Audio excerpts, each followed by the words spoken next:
O, ucqar bir Azərbaycan kəndindən Bakıya bilik, işıq ardınca gəldi və illər bir-birinə qovuşduqca bu həqiqəti dərk etdi ki, tutub gəldiyi bu yolun sonu yoxdur. Bu yol getdikcə gedilən yoldur. Amma hər halda bu gediş elə gedişdir ki, adamı yalnız ümidlərlə bəsləmir. Həm də yeri düşəndə könül açan fərəhlər də bağışlayır. Elə fərəhlər ki, adam ruhdan düşməsin. Ümid bəslənən daha gözəl sabahların hələ qarşıda olduğuna inansın.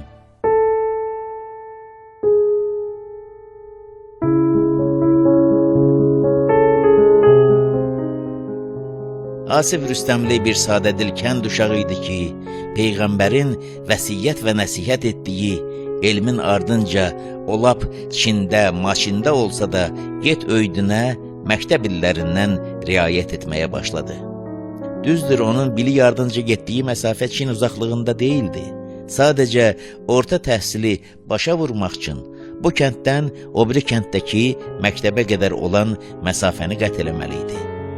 Ancaq bu gedib gəlməyin yağışlı küləkli payızı vardı, qarlı sazaqlı qışı vardı. Qaranlığın tez qatışdığı, səhərin gec açılıb, gecənin gec bitdiyi günləri də az deyildi. Hər gün gedib gəlinən bu yolun geciyə bənzəyən qış səhərlərində qəfildən zülmətin içindən yalquzağın çıxmağı da vardı. Yüz cür başqa ağla gələn və gəlməyən təhlükələr də öz yerində. Bunların əziyyətini, sıxıntısını, təlaşını üst-üstə gələndə bu kənddən o kəndə gedən yol elə buradan Çinə, maşinə qədər uzanan yola bərabərdir.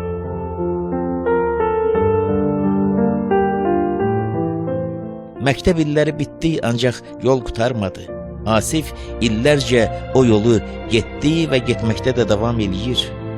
İnsan illərlə bir yolu gedirsə və usanmırsa, yorulmursa, yenə həmin şövqlə səfərini davam etdirirsə, bunun arxasında həmişə mütləq uğur var. Demək bu yol haqqa, doğruya aparan yoldur. Hər haqq işinsə geci tezi var. Günlərin birində hökmən gözləri güldürməyi olur. Asif ucqar bir kənddən elmin ucalıqlarına dikələ bildisə, bütün bunların ardında o qət edilən yolların, çəkilən zəhmətlərin, məqsədə doğru can atmaqda usanmamaqlığın əlbəttə ki, payı var. Bəhrəsi də sıra-sıra kitablar, 1000 səhifələrə sığan araşdırmalardır. Bütün bunlar onu ucaldan təməllərə çevirildi. Onu geniş üfüqlərə uçuran qanatlara döndü.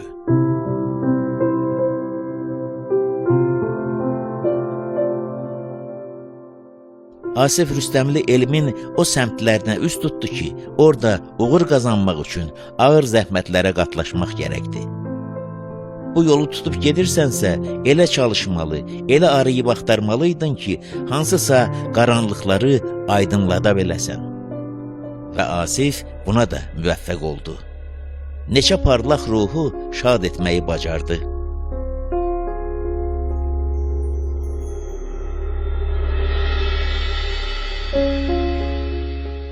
Cəfər Cabbarlını sanki hamı tanıyırdı. Sanki bu məşhur ad və bu məşhur yaradıcılıq sağa-sola çox öyrənilmişdi. Ancaq Asif Rüstəmli elə dərinlərə getməyi bacardı, elə qapalı səhifələri açdı ki, məlumun çox naməlumları üzə çıxdı. Lakin məgər təkcə Cabbarlıdırmı? Asif Rüstəmli elmin enişli yoxuşlu yolları ilə irəlilədiyi 10 illər boyunca bir çox belə adların, belə mirasların üstündən vaxtın dumanını qova, uzaqları yaxın edə bildi.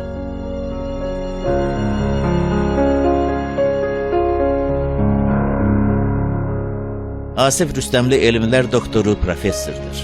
Elmlər doktorları da çox, professorlar da bəsləyincə. Haçansa, hardasa meyarlarda dəqiqlik, tərəzlərdə düzlük azalıb və bu çoxluq ondan əmələ gəlib. Ələsən, çoxu gedər, azı qalar. Asifin yeri o azların arasındadır.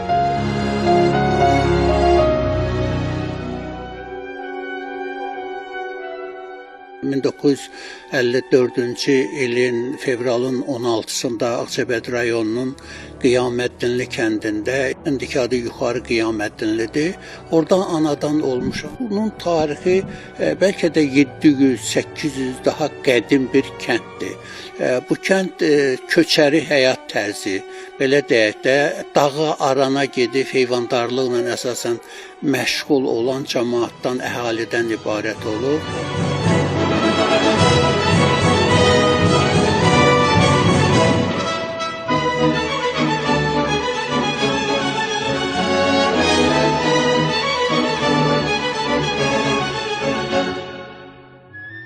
Böyük Cəfər Cabbarlı insafsızca qısa, vur tut 35 illik bir ömür sürdü. Ancaq bugün də yaşamaqda davam edir. Əgər belədirsə, səbəb odur ki, həmin ömrə öz ömründən pay verənlər həmişə olub və bugün də var. Asif Rüstəmli öz ömründən ömürlərə pay verənlərdəndir.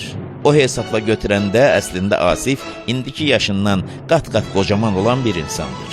Pərverdigar isə səxavətlidir, lütfünü heç zaman əsirgəmir. Onların ömrünü də uzun, canını da sağlam, şövqünü də çox eləyir ki, beləcə nəciblik saçmaqda davam etsinlər. Məhz belə olmasıyla da dünyamız gözəldir.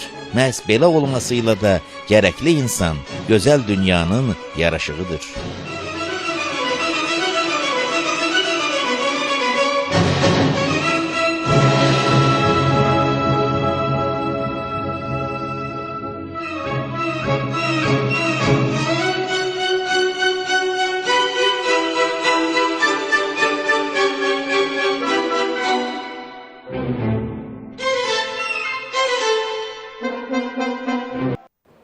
Kanal Fırat ekranlarından mutlu günler sevgili seyirciler. Elazığ'ın Nabzı programıyla yeniden karşınızdayız. Bugün yine çok önemli, çok değerli bir konumuz bizlerle beraber olacak. Azerbaycan Edebiyatı'nın önde gelen isimlerinden Profesör Doktor Asif Rüstemli bizlerin canlı yayın konu olacak. Burada hem Azerbaycan hem Türkiye ilişkisini konuşacağız, edebiyatı konuşacağız, Elazığ'daki çalışmalarını konuşacağız ve yaptıkları derlemelerle şu an ne durumdalar, neler yaptılar, bu çalışmalar üzerine kendisinden bilgi alma fırsatı bulacağız.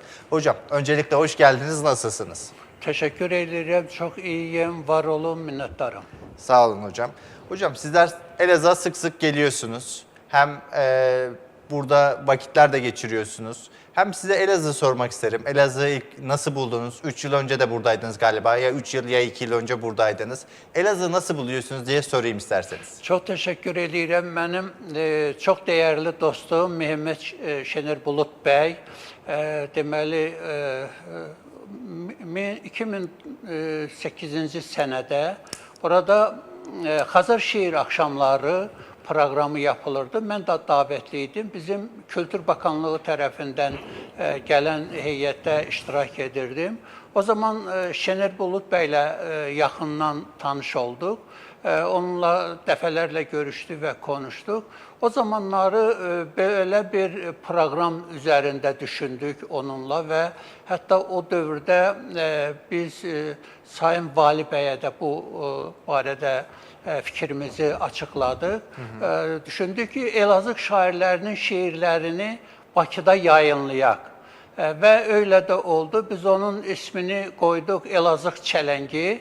Və Elazığ Çələngində 42 belə deyək, Elazığ şairlərinin şeirləri toplanmışdı.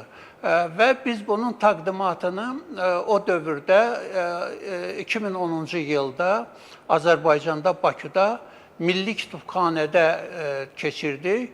Çox sıcaq qarşılandı və bizim Azərbaycan şairləri ilə Elazığ şairləri arasında bir görüş oldu.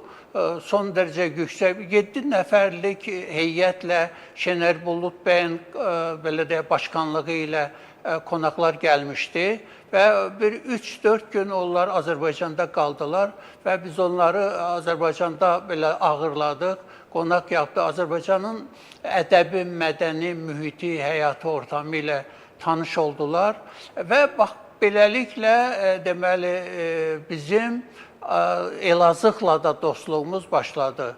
2008-ci sənədə mən bu Xazar şeir axşamlarında iştirak edərkən bu Azərbaycana bir məhəbbət, sevgi, bağlılıq ben gördüm. O zamanları burada Bahtiyar Vahabzadə caddəsi açıldı Cumhuriyet məhəlləsində. Bu məni çox sevindirdi. Çünki profesör, şair Bahtiyar Vahabzadə mənim öyrətmənim olmuşdu. Universitetdə mənə dərs demişdi və müəllimimin belə deyək, burada keçirilən törenində mən məruzəçi idim. Fırat Universitetində bu konuda çıxışlar yaptım və beləliklə mən Elazığ'a bağlandım. İndi Elazığ mənim ikinci bir yurdum, evim, vətənim kimidir, mənə çox əzizdir. Burada çox qiymətli mənim dostlarım var. Süleyman Kan Yalçın, Fırat Universitetinin professorudur. Evet. Ahmet Buran bəy, o da Fırat Universitetinin professoru və digərlərdir. Biz hər zaman əlaqə saxlayırıq, telefonla görüşürüz və ya Bakıda, ya Azərbaycanda, onlar da gəlir Bakıya, Azərbaycanda gəlirlər. Beləliklə, ben nasıl oldu Elazığ'ı sevdim, bax, beləcə 2008-ci seneden başladı. Evet, hocam biz de Şener hocamız sayesinde, Şener Bulut Manans Yayıncılık Koordinatörü kendisi. Bizim çok kıymetli bir hocamız. Kendisi de şu an stüdyolarımızda. Belki ilerleyen zamanlarda bir selam da verir kendisi. Kendisi bizlere çok güzel şeyler kattı kültürel anlamda. Azerbaycan'da olsun, Kırgızistan'da olsun. Gitmedim hiç Azerbaycan ama Şener hocam sayesinde gelen konuklar öyle güzel anlattı ki gitmiş kadar oldum. Çok güzel de kültürel bağlar oluşturdu bizlere. Sizlerle de bu bağı oluşturmak, sadece bu bağı oluşturmakla kalmayıp bunu hem kitaplara dökmek hem eserlere dökmek bizler için oldukça kıymetli, oldukça anlamlı bir durum. Böylesi güzel bir milletle de kan bağımızın yanında, toprak bağımızın yanında böylesi eserlerin de olması bizlere güç veriyor açıkçası. Bu noktada Elazığlı şairleri nasıl buldunuz diye de sormak isterim. Elazığlı şairlerin dilini, oradaki karşılanma durumunu, okuduklarında hissettikleri duygu, düşünceler neler oldu sizlerin gözünde? Mənə elə gəlir ki, Şener bəy bura sizə təqdim edib Elazığ Çələngi kitabını. Elazığ Çələngi kitabı 2011-ci yılda Azərbaycanda yayınlandı, basıldı və bu şeirlər çağdaş Elazığ poeziyasının, Türkiyə poeziyasının çox gözəl və çox səmimi hisslərlə, duyğularla aşılanmış poeziyasının nümunələridir. Və bu şeirlərin içərisində ben o zamanları Günerkan Aydoğmuş'la bağlı biz konuştuk, görüşdük. Hadi Önal bəylə və digər deməli Elazığ şairləri ilə biz konuştuk və onların şeirlərini Elazığda Şener Bulut bəy toplamışdı. Kitaba bir ön söz də yazmışdı və ben həmin zaman, həmin dövrdə deməli, həmin kitaba mən də bir ön söz yazaraq, deməli, bizdə Azərbaycanda, Bakıda Ozan Nəşriyyat tərəfindən yayınlanmışdı. O kitabın gözəlliyi, o kitabın belə deyək, təbiliyi, səmiliyi onunla ilgili idi ki, Elazığ ədəbi mühitinin, Elazığ poeziyasının, Elazığ şiirinin çağdaş nümunələri bir çələng kimi, bir toplu kimi, bir gül, çiçək buketi kimi təqdim etmişdilər və biz o zamanlar Şener bəylə bərabər bu haqda düşündük və bu layihənin o zamanları əsası qoyuldu və onlar da o kitabda Azərbaycanda çox sevildi. Həddindən artıq sevildi və dəyərləndirildi. Azərbaycan mətbuatında bununla ilgili çox saylı maqalələr yayınlandı. Bunun üçün ben xoşbəxtəm, həm də təşəkkür edirəm Şener Bulut bəyə ki, biz böyle bir proqramla yola çıxdıq. Nəticədə isə çox uğurlu oldu. Bugünə qədər bir kaç kitablar yayınlanıb, həm Elazığda, Manas Yayıncılıq Evi tərəfindən, həm də Azərbaycanda yayınlanıb. Bunlar isə Azərbaycan-Türkiyə kültürünə, ədəbi əlaqələrinə hesab edirəm ki, bir töhfədir.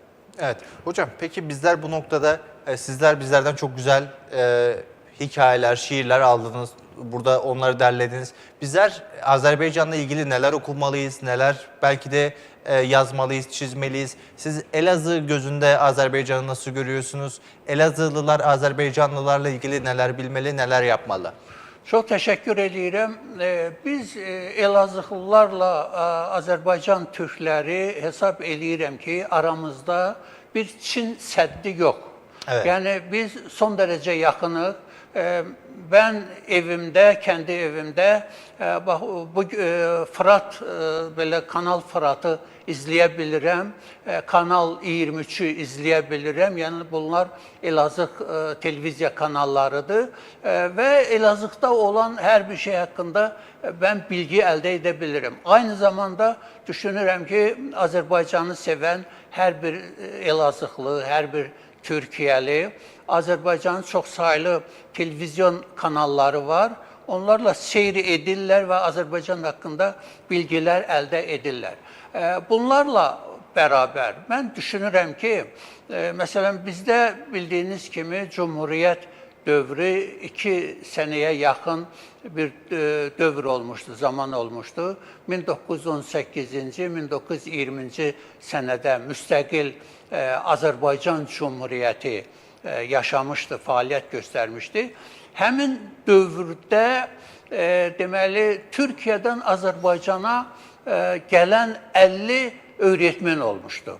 50 öğretmenin içərisində şairlər də vardı, yazıçılar da var idi, pedagoglar da var idi və bunlar öz Azərbaycan qəzetələrində, dərgilərində çox saylı əsərlərini çap elətdiriblər. Onlardan bir 11 kişi, ben bu günləri gətirdim bura studiya, Milli Nəğmələr kitabını.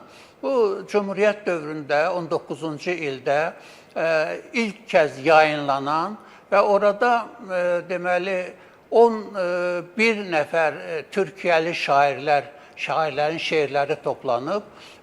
Bu şairlərin içərisində mesela Namik Kemal, Əhməd Kemal, sonra Mehmet Emin Mehmet Emin bəy, bundan sonra Müəllim Naci, həmin dövrdə çox saylı şeirləri, Sacid bəy və digərlərinin şeirləri həmin dövrdə Azərbaycanda çap olunmuşdu, yayınlanmışdı və bu şairlərin o zamanki şeirlərinin bir kısmı uzun iller Türkiye'de araştırma obyektine çevrilmemişti. Çünkü o şehirlerin bir kısmı, mesela Əhməd Kemal Bey'in 1908. yılda Füyuzat jurnalında onun yayınlanan bir marşı 10 iller sonra Türkiye'de məlum olmuştur. Bu günləri ben düşünürəm ki, hem Türkiye arşivlərində Azərbaycan şairlərinin çox saylı əsərləri Türkiyədə basılıb və yayınlanıb, onların toplanılması, onların Azərbaycanda yayınlanması, aynı zamanda Türkiyəli tədqiqatçıların Azərbaycan arşivlərində çox saylı deməli əsərləri yayınlanıb və araşdırılmadığı üçün böyük bir kısmı naməlumdur, bilinmir. Bunun üçün də düşünürəm ki, həm Türkiyəli araşdırmaçılar, bilim adamları, ədəbiyyatşünaslar, həm də Azərbaycan ədəbiyyatşünasları bərabər çalışaraq bu yaxın keçmişimizə bir gün işığı salmalı, bir aydınlıq gətirməli və bu əsərləri yenidən bugünkü çağdaş gəncliyimizə, oxuyarlarımıza, oxucularımıza təqdim etməliyiz. Bunun üçün birgə çalışmalar yapmak hesap edirəm ki, çok iyi olacaktır. Kesinlikle katılıyorum hocam. Baktığımız zaman dijital bir çağdayız, teknolojinin geliştiği bir çağdayız. Bu noktada gayet güzel dönüşümler oluyor ama bunu tabii ki bu durumlara da yansıtmak gerekiyor. Belki artık kitapları dijitalleştirip arşivlemek de gerekir. Çünkü baktığımız zaman artık uzanmak, bir kitaba erişmek kısa sürede elimizde oluyor. Bir PDF'e dönüştürmek kısa sürede oluyor. Sizin de yazdığınız Milli Nameler kitabı var, derlediğiniz. 2026 yılında derlendi bu kitap, değil mi? Bu yıl içerisinde. Bu kitabın hakkında da detaylarını almak isteriz hocam. Çok teşekkür ederim. Biz teşekkür ederiz. Bu kitap o dövrün genç Azərbaycan Cumhuriyyəti üçün elə bir dua toplusudur. Bir şiiriyyət toplusudur. Bir istiqlal belə deyək marşlarının toplusudur. Və bu Azərbaycan üçün, Azərbaycan oxucuları üçün çox dəyərli. Aynı zamanda düşünürəm ki, Türkiyə oxucuları üçün də çox dəyərli bir mənbədir, bir kitabdır.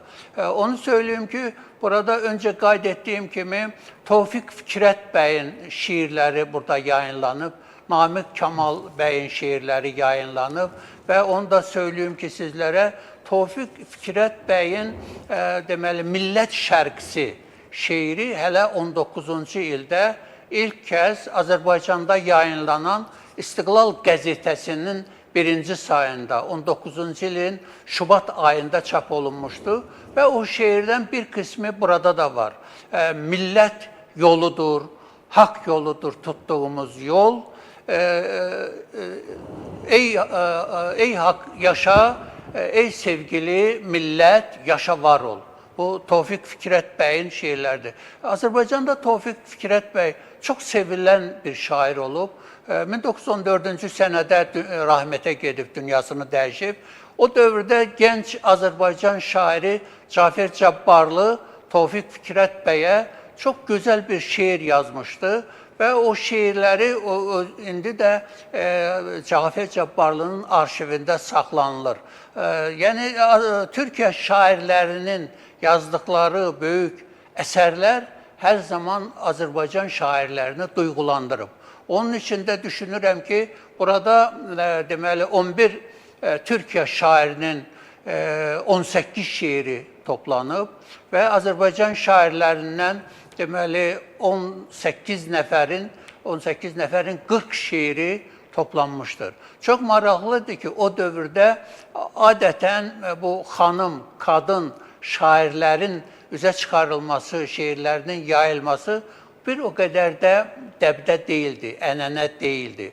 Bununla belə o dövrdə iki Azərbaycanlı şairə gənc xanımın şiirləri burada yayınlanmışdı. Onlardan biri Rəbiyyə xanımdır.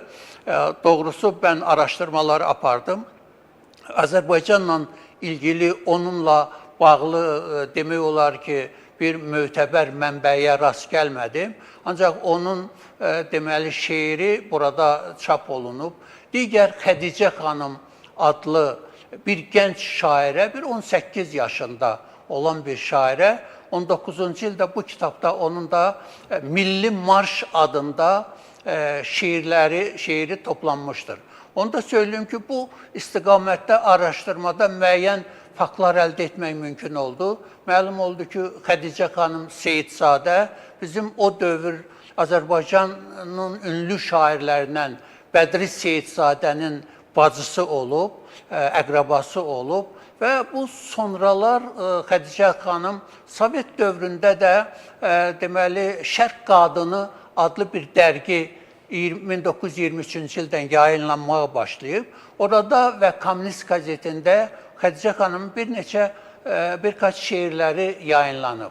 Ancaq 37-ci ildə Azərbaycan repressiyası dövrüncə maalesef Xədicə xanım Seyidzadə deməli bu bolşevik düşüncəli qəddar insanlar tərəfindən maalesef güllələnmişdir.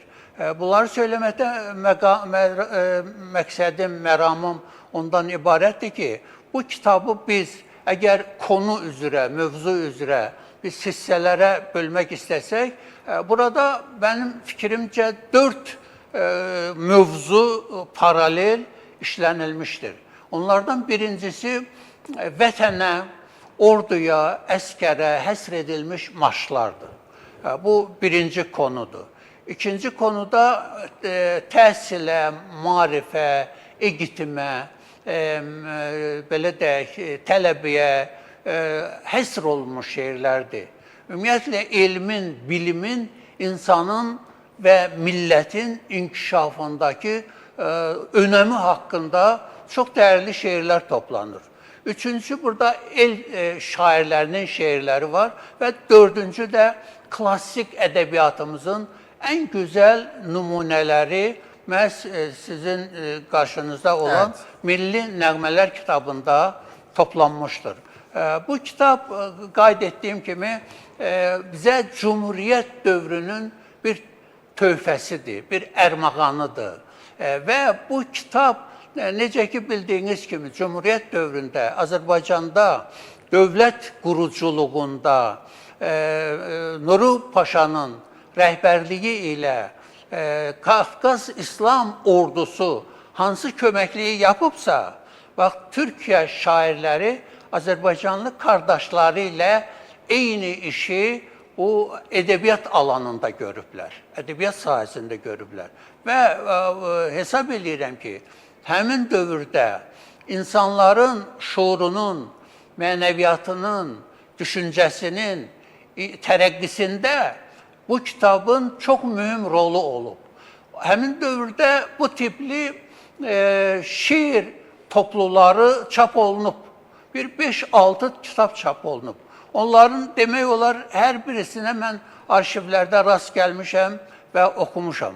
Ancaq onların həbsinin içərisində milli nəğmələr özünün həm belə deyək, sənətkarlıq baxımından, həm yaradıcılıq baxımından, həm buradakı müəlliflərin çevrəsi baxımından çox dəyərlidir və mən hesab edirəm ki, Qafqaz İslam ordusu hərbi sahədə, deməli, Azərbaycanın o zaman bolşevik erməni daşnaq çetələrindən azad edərkən hansı hizmətləri göstəriblərsə, bu Türkiyə şairləri də şiirləri ilə Azərbaycan düşüncəsinə, Azərbaycan ədəbiyyatına öyle təsir göstermiştir. Evet hocam. Burada dediğiniz gibi çok farklı alanlarda şiirler var. Çok güzel anlamlarda şiirler var. Sizlerin bu alanda en çok etkilendiği şiirler neler olmuştur hocam? Ve baktığımızda sizleri belki de duygusal olarak, milli olarak ya da bilim olarak hangi şiir sizleri daha çok etkilemiştir? Belki sizlerden o şiiri de duymak isteriz. Bir iki mısra. Bu şiirleri ben təxminən 1-2 ay önce deməli hazırladık, yayınladık ve Azerbaycan'da çok güzel karşılandı bu şiirler. Mesela ben en çok sevdiğim şiirler, bu kitapta toplanan şiirler, Namik Kemal'ın Vətən şarkısı şiiridir. Aynı zamanda burada öz əksini tapan Tofiq Fikrət bəyin şiiridir. Və bütövlükdə bu şiirlər mənə elə gəlir ən iyi şiirlərdir. Onların içərisində bugün Azərbaycanın devlət himni olan, yəni İstiqlal Marşı olan o sözlər ilk kəz məhz milli nəğmələrdə 1919-cu sənədə yayınlanmışdır. Ancaq maalesef o şiirin altında müəllif yerində Ahmet Cavad değil, Cəmo bəydir. Biz geniş araştırma aparan zaman Cəmo bəy Cəbrayıl bəyli tamamilə doğrudur. Bu monoqrafiyada, bu elmi araştırmada Cəmo bəy Cəbrayıl bəylinin xüsusilə 20-ci Cumhuriyyət dövründə və ondan öncəki zamanda bir çox səhnə əsərlərinin, dram əsərlərinin, o cümlədən şiirlərin, hekayələrin müəllifi olduğunu biz görürük. Onun həmin dövrdə Cəmal bəy adı ilə həmin dövrdə çap olunan Məktəb dərgisində, Evraq-ı Nəfisə dərgisində və həmin dövrdə bir sıra dərgilərdə biz Cəmal bəy imzası ilə onun şiirlərini görürük. Düşünürəm ki, bu günləri müstəqil Azərbaycanımızın dövlət himninin, sözlərinin əsl müəllifini üzə çıxartmaq, cəmiyyətə tanıtmaq onun hakkında bilgi vermek için apardığımız araştırmalar önem kəsb edir. Çünkü həqiqət her şeyden yüksektir.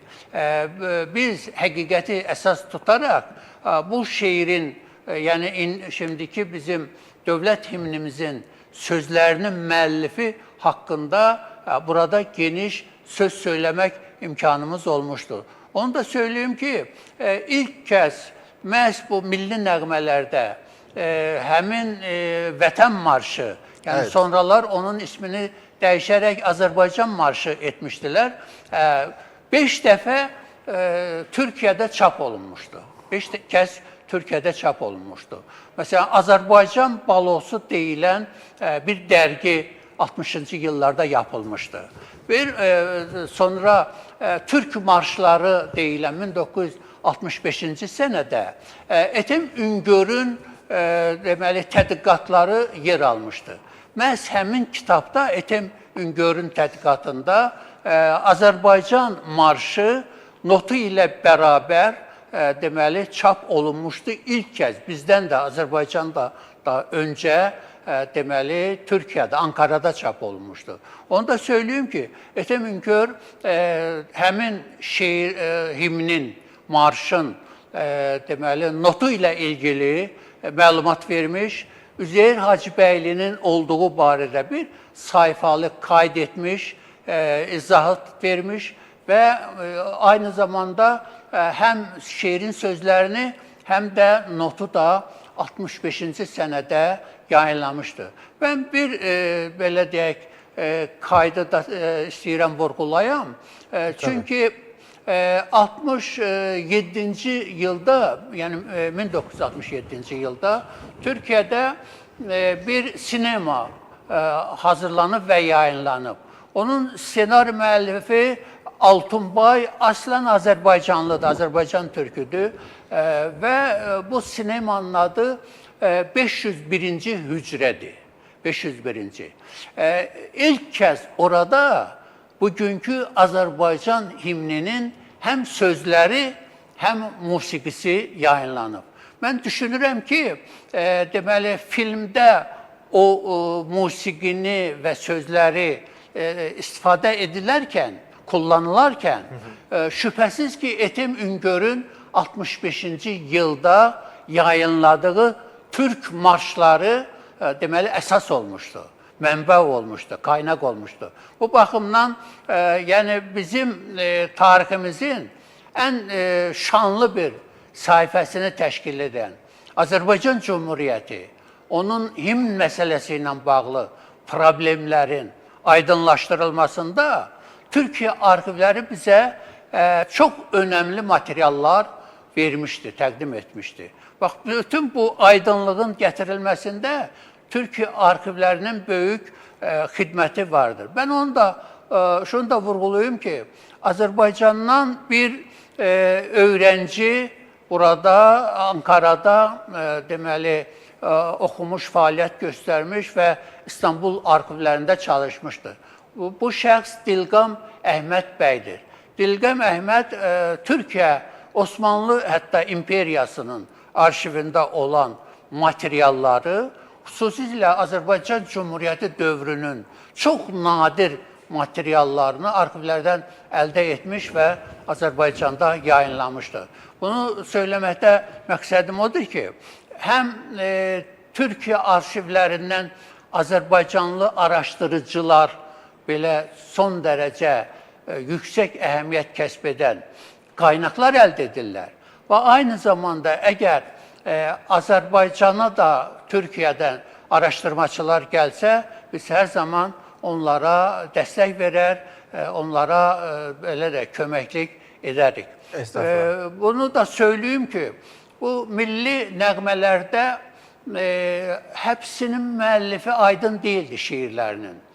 Bu şiirlerden 22 şiirin müellifini ilk kez ben araştırma yaparak müəyyən edebildim.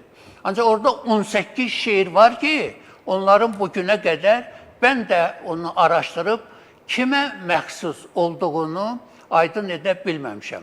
Buna göre de düşünürəm ki, Türkiyəli araşdırmaçıların da bizə dəstəyi, köməyi gerekiyor. Kesinlikle burada bu işbirliğinin gerçekleştirilmesi hem bağlarımızı da güçlendirir hem aramızdaki birlikteliği de daha güçlü bir hale getirir. Hocam peki sizler bu noktada gençleri nasıl görüyorsunuz? Belki genç akademisyenleri nasıl görüyorsunuz? Burada sizlere katkıları ne boyuttadır? Ve baktığımızda yeni son zamanlarda gençler sürekli telefonla, cep telefonuyla böyle şeylerle vakit geçiriyor. Dizilerle, Instagram videolarıyla vakit geçiriyor. Siz bu noktada sosyal medyanın yanı sıra bu tür kitap okuma oranlarını nasıl görüyorsunuz? Kitaplara verilen değeri nasıl görüyorsunuz? Ve geleceğimiz hakkında gençlere ne öğütler verirsiniz? Bu Türk dünyasının gençliği düşünürəm ki bir kalkınma zamanını yaşayır. Hem Türkiye'de, Azerbaycan'da, Orta Asya'da, diğer ülkelerde yaşayan Türk gençliği düşünürəm ki onlar sabahı iyi görürler. Onların hem muasir sosyal şebekelerden kullanması, hem arşiv materiallarından kullanmaları, hem özlerinin öğretmenlerinden çok məlumatlar hifz etmeleri çok değerlidir. Benim özüm de hazırda Azerbaycan Milli İlmlər Akademiyasında çalışıram ve Azerbaycan Milli İlmlər Akademiyası bir araştırma merkezi, bir bilim merkezidir. Bize de çok sayılı gençlik gelirler, onlar farklı diller öğrenirler ve bununla da tədqiqatlara çok güçlü meyilleri var. Her bir zaman ben özüm de gençlik zamanında eşidirdim, duyurdum ki gençlikten hiç de razı değiller. Bir gençlik hakkında narazılık var ki onlar ne iş görür, ne yapırlar, bunlar niye belədirlər. Ancak zaman keçdikcə həmin gençlik deməli özlərinin daxili potensialını, enerjisini, bilgini, gücünü ortalığa koya bildiler. Mesela hərbi sahədə hər zaman bizdə gençləri belə deyə irad tuturdular. Qəbahətlərini söylüyordular falan olurdu.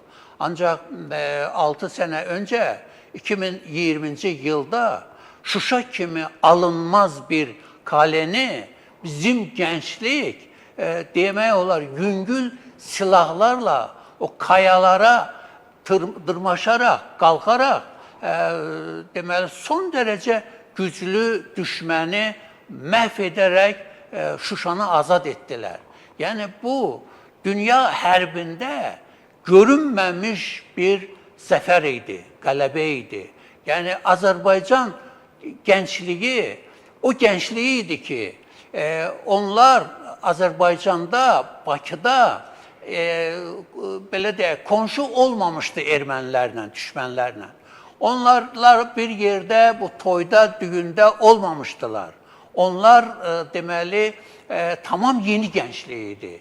18-20 yaşlı gençlik 30 ile yakın deməli torpaqları düşmənlər tərəfindən zəbt edilmiş ve içlerinde büyük bir vulkan çırpınırdı bu gençliğin. Ve onların vətənseverliyi, onların torpaq uğrunda vuruşları, döyüşləri gösterdi ki, hiç de bizim onlar hakkında söylediklerimiz ve düşüncelerimiz həqiqət olmuyor, gerçəklik olmuyor.